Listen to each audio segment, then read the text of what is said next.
오늘은 에스겔 25장을 같이 읽으셨습니다.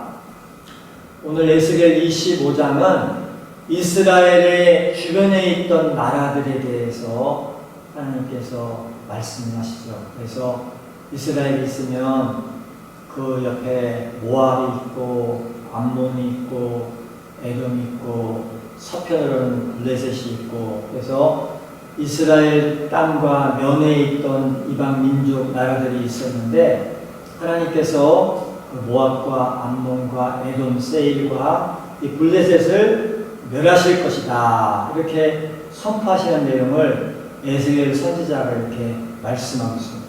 하나님이 모압과 암몬과 에돔과 블레셋을 멸하시는 이유에 대해서 오늘 성경이 이렇게 말하고 있어요. 3절을 보면 유다 족속이 사로잡힐 때에 내가 그들에 대하여 이르기를 아하 좋다 하였도다. 이 사람들이 이렇게 멸망당하고 사라지게 되는 이유에 대해서 하나님께서는 이스라엘이 바벨론에게 멸망당하는 날에 주변에 있던 여러 나라들이 아하 좋다, 신난다, 기쁘다고 하였다는 거죠. 옆에 나라가 망하면 비참하게 이렇게 사람들이 죽고 어려움을 당하면 동병상련의 마음으로 안타깝다, 불쌍하다, 안됐다 여기는 게 인지상정의 마음인데, 그런데 옆에 있는 이런 나라들이 그렇지를 않고 오히려 아하 잘됐다, 저놈들 잘 망한다, 기쁘다고 했다는 거예요. 그래서 하나님께서 그것을 노여워하셔가지고 이제 내 백성 이스라엘이 망할 때 즐거워하고 기뻐했던 너희들을 다 멸망시킬 것이라고 이렇게 선포를 하고 있습니다. 우리 한자어에 동병상련이라는 말이 참 중요한 말인 것 같아요.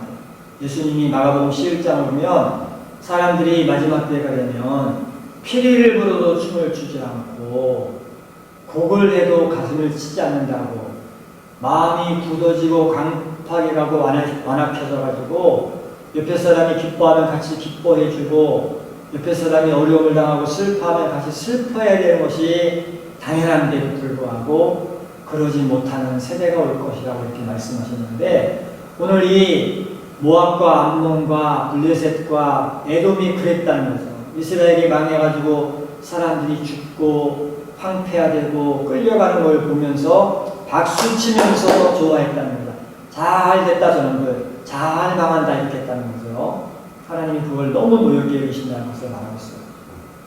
제가 깜짝 놀란 거는 우리가 이제 우크라이나 전쟁이 벌어진 이제 7개월 차로 이제 가고 있는데, 제가 이렇게 우크라이나 전쟁에 대해서 처음 벌어질 때부터 저는 마음이 많이 이렇게 아팠거든요.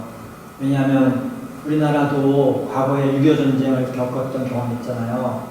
그때 북한이 우리나라 쳐들어올 때 북한이 쳐들어오는 모든 무기를 지금의 러시아가 제공해줬죠. 야크 전투기도 주고 T-34 탱크도 주고 까발총도 주고 대포도 주고, 그래서 그 김일성이가 스탈린이가 보내준 무기로 무장을 해가지고 우리나라를 쳐들어왔던 경험이 있어서, 그래서 3일 만에 서울을 뺏기고 낙동강까지 쫓겨갔던, 그래서 300만 명이 죽는 그 비참한 전쟁을 겪었던 우리 민족이기 때문에 그 소련이, 그 러시아가 다시 또 저 우크라이나를 쳐들어가서 저렇게 사람들을 죽이고 파괴하고 하는 걸 보니까 남의 나라이긴 하지만 저는 또 동병상련, 우리도 당했던 경험이 있으니까 큰 나라가 작은 나라를 괴롭히고 쳐들어가고, 우리는 또 일본한테 나라 뺏긴 경험도 있고 해서 그 전쟁이 일어난 날부터 마음이 속상하고 아프고, 그래서 우리가 주일마다 기도 제목을 별도로 이렇게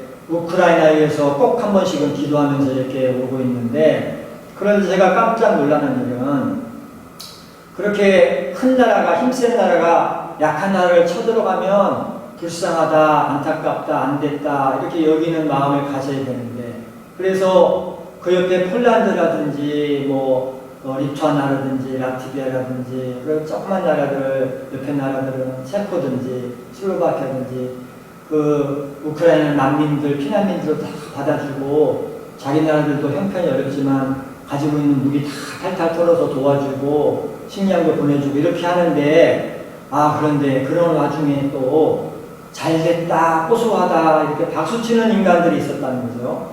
옆에 벨라루스라든지 헝가리 같은 나라들, 이런 나라들은 오히려 러시아가 그렇게 우크라이나를 괴롭히는 것을 박수치면서 좋아하고 잘됐다 이렇게 하는 나라들도 있고, 북한은 말할 것도 없고, 북한은 대놓고 그냥 러시아 지지하고, 중국도 마찬가지고. 그런데 그 옆에 있는 나라들 중에서 이렇게 우크라이나가 공격당하고 어려움을 당하는데 박수치면서 좋아하는 나라가 있다는 게 아주 깜짝 놀랐고, 또 하나는 이제 인터넷에 이렇게 댓글들을 보면 우리나라에도 그 우리나라가 그렇게 식민지 치하의 경험도 있고 6.25 전쟁도 겪었으면 이렇게 힘들고 어려운 나라를 보면 불시장에 되는 마음을 가져야 되는데, 우리나라 국민들 뭐 대부분은 같은 마음이겠죠. 저 같은 마음으로 동병상련에 이렇게 안타까움을 느끼면서 우크라이나에 위해서 좀이라도 이렇게 잘 되기를 기도하고 바라는 마음을 가졌겠는데, 그런데 이 반대로 우크라이나를 욕하고 젤렌스키를 욕하고 러시아를 또 칭찬하는 인간들이 우리나라에도 많이 있다는 거예요. 그래서 제가 저게 다 조선족들은 아닐 테고 북한 사람들은 아닐 테고 분명히 대한민국에 사는 사람들일 텐데 어떻게 이 땅에 사는 사람이 6.25 전쟁 경험하고 일제 식민지 경험했던 우리 한국 사람이 저런 마음을 가질까 하는 참 악한 사람들이 있구나. 동병상련의 마음은 고사하고 이렇게 고난당하고 있는 우크라이나를 비난하고 젤렌스키 비난하고 막 하는 사람들을 보면서 참 무섭다. 인간들이 참 별사안이 다 있다. 그런 생각을 했는데, 그런데 중요한 것은 우리가 인생을 살아가면서 하나님께서 원하시는 마음은 우리가 고난당하고 어려움을 당하는 사람을 볼 때는 동병상련의 마음을 가지고, 하나님은 모든 사람을 사랑하시기 때문에 특별히 고난당하고 어려움을 당하는 사람에 대해서 하나님께서는 하나님의 귀한 자녀들 중에 고난당하는 사람을 보시는 마음이 애처롭게 보시고 측은히 여기시는 것이 하나님의 마음이기 때문에 우리도 그런 마음을 가지고 그렇게 사람들을 대하고 그런 환경을, 그런 상황을 대해야 된다는 것을 오늘 이 말씀이 교훈해 주고 있습니다. 그러지 않고 잘됐다, 고소하다, 저놈들 잘 망한다고 이렇게 하는 사람들을 하나님은 그냥 두지 않고 반드시 심판하신다는 것을 오늘 이 말씀이 우리에게 가르쳐주고 있습니다. 그래서 우리가 인생 살아가면서 우리 주변에 어려움을 당하는 사람을 보거나 어려운 일을 당하는 나라를 보거나 그런 일을 당할 때에 우리가 하나님의 마음을 다시 한번 이렇게 헤아려 가지고 우리가 동병상련으로 그 사람들을 이렇게 측은하게 여기고 안타깝게 여기고 기도도 해주고 도울 수 있으면 돕고 살아가는 그런 소명인들이 다 되실 수 있기를 바랍니다. 다 같이 기도하겠습니다.